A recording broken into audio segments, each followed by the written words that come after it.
Serangan udara terhadap infrastruktur listrik telah melumpuhkan sebagian besar wilayah Ukraina. Lewat udara, tetangga Ukraina, Moldova dapat melihat dampak serangan ini.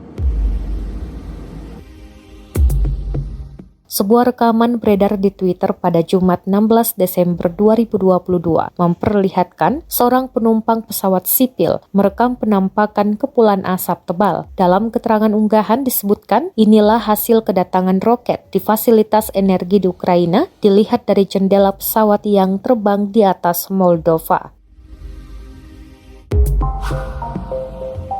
Diketahui Rusia kembali melancarkan serangan masif ke wilayah Ukraina pada Jumat 16 Desember 2022 pagi. Rudal-rudal milik Rusia menghantam sejumlah fasilitas energi milik Ukraina, ibu kota Kiev, Kryvyi Rih Selatan, dan Kharkiv Timur Laut. Serangan rudal yang dilancarkan oleh Rusia langsung direspon dengan diaktifkannya sistem pertahanan udara di sekitar ibu kota.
Terima kasih sudah nonton. Jangan lupa like, subscribe, dan share ya.